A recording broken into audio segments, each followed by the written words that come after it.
We're back. So let's pick up where we left off. Let's see. She was just about to try and help getting a squirrel out of the cage when we ended up here. One end of the cage had begun to move. It was squeezing in like some kind of weird squirrel death trap. "What the heck?" said Doreen. "What kind of a jerk would make this?"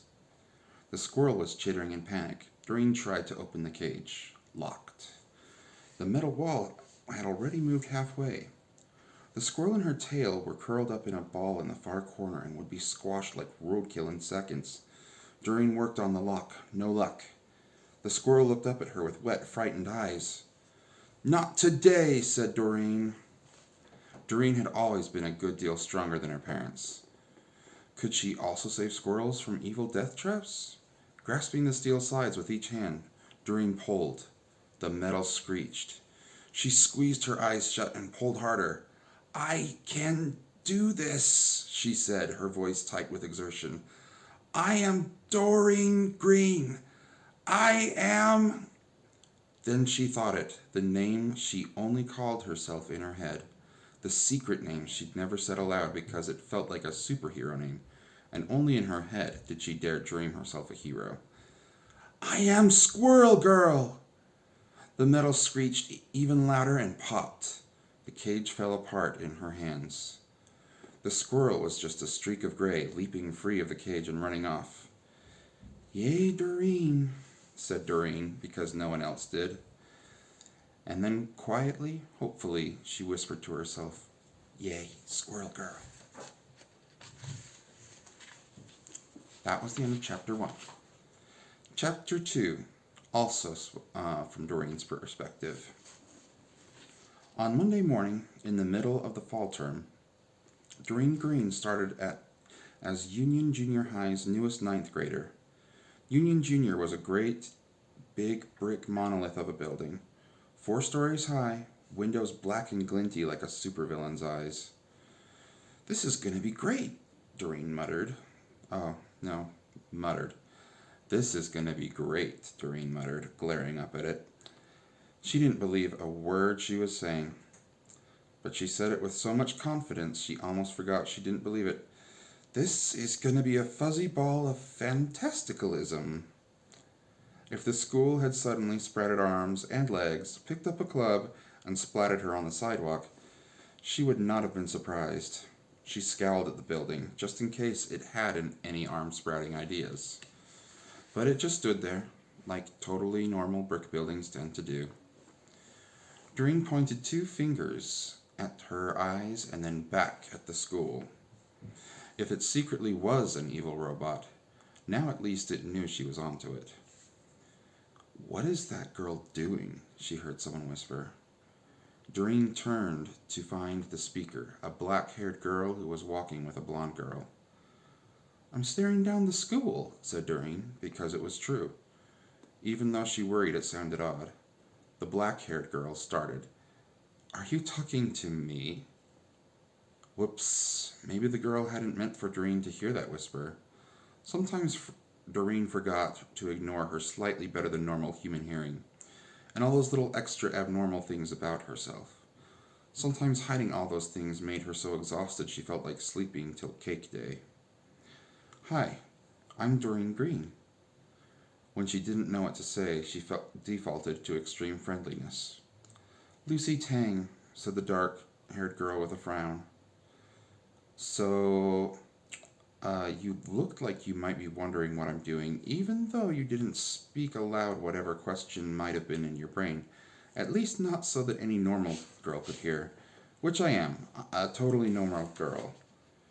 In case you were wondering, I was staring down the building, like you do when you're a little nervous because you just moved from California and it's your first day."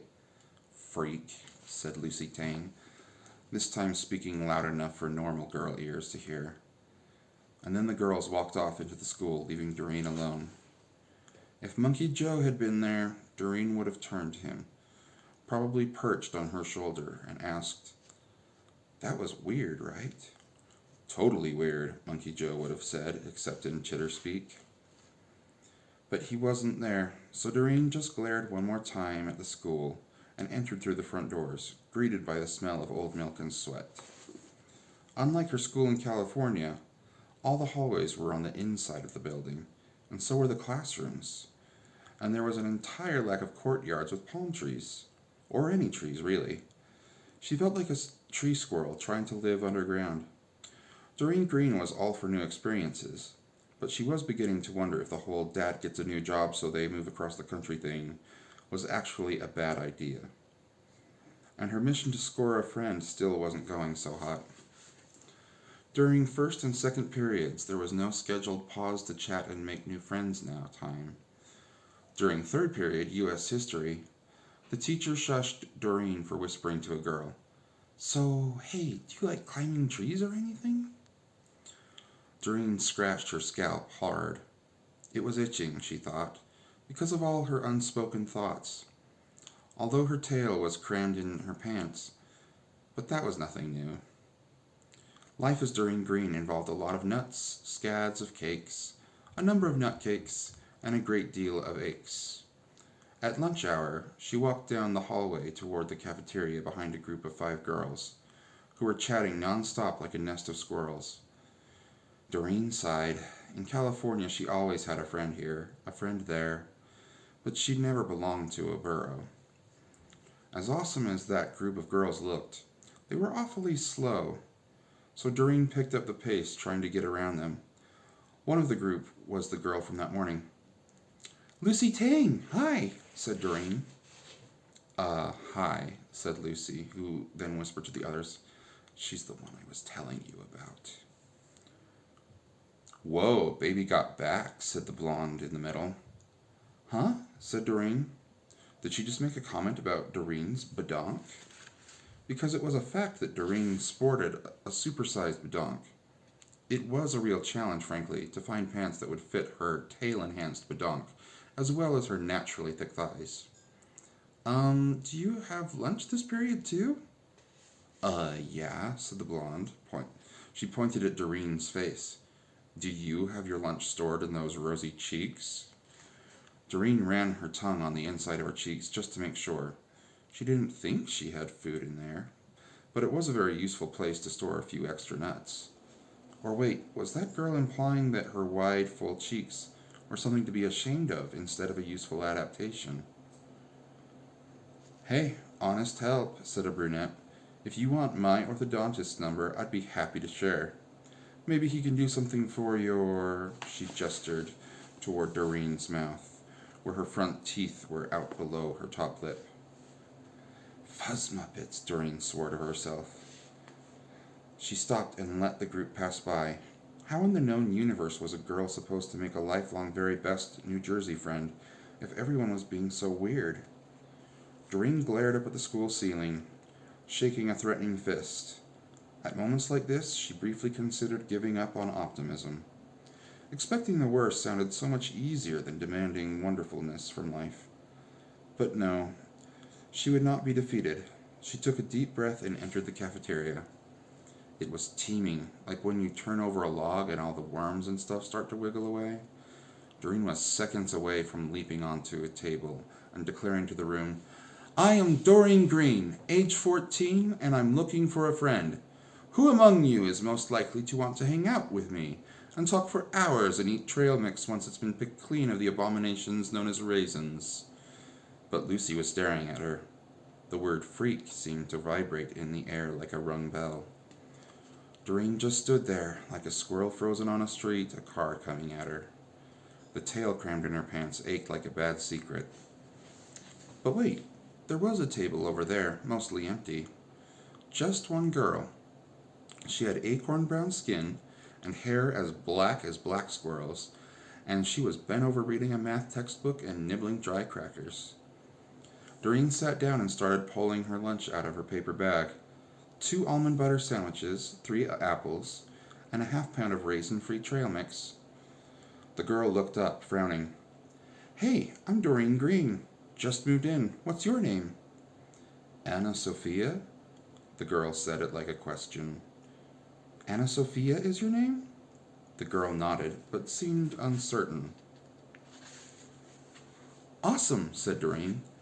I've never had a friend named Anna Sophia before, and I've always wanted one. See, I have a life goal of having at least one friend with every name ever. Anna Sophia pointed at her ears and shook her head. Doreen noticed now that the girl was wearing behind the ear hearing aids. Ben, one of Doreen's Canadian cousins, wore hearing aids like that. Oh, are you deaf? Said Doreen. Or do you say hard of hearing? I think some people prefer deaf and some people prefer... I can't really understand you, Anna Sophia interrupted. I read lips, but I need to hear some of what you're saying to make sense of it, and my hearing aids pick up too much background noise in here. She'd clearly had to explain this to people before. Doreen scooted closer. Do you want to go eat outside? Does it help if I talk louder? Or if I move my mouth big like this when I talk? Wait, no, Ben told me that's super obnoxious. Ben's my Canadian cousin. One of my Canadian cousins. I have like 20. Anna Sophia sighed. I can't understand you. Besides, I'd rather sit alone. Doreen's heart felt as if it were curling up, a snail pulling back inside its shell. She tried to say, That's cool, whatever, but she couldn't seem to get her voice to work. Besides, Anna Sophia had looked back at her math textbook, because apparently her math textbook was a vast improvement over Doreen Green. Pressing her lips together to keep herself silent, Doreen rebagged her lunch and slumped outside to eat on the front steps. Maybe the Doreen who was capable of having friends had been left behind in California. Maybe the nut of her was lost, and she was just a discarded shell. She glared up at the school. It might as well have grown limbs, picked up a club, and splatted her from the get-go. Today had gone that badly. And then... Hey, said a bald white man in a suit, leaning out the front door. No eating outside. The cafeteria is for eating. Outside food attracts wild dogs. Doreen gave him a "you've got to be kidding me" look, which he returned with a "I'm serious as death" look. So she went inside into a bathroom stall, let her cramped tail out, and put on some headphones, blasting a song so loud it rattled the thoughts in her head and almost hacked away the heavy feelings in her chest. She stayed there for the rest of the period, eating her lunch next to a toilet. Doreen's mom had homeschooled her for most of her elementary school, which had been okay and all, but Doreen had started to get really lonely. But maybe being lonely would be better than this? She turned the music up even louder. She needed something good today. One good thing could undo so much bad. Doreen believed that like she believed in salted caramel nut clusters, and she believed in salted caramel nut clusters a whole lot. Chapter 3, Tippy Toe. So this chapter is going to be told from the perspective, I think it's the squirrel that she saved from the cage. Sorry, she'd said. Humans never apologize to squirrels. They barely said sorry to each other. But this red-furred human girl with inexplicably strong haunches had apologized to me.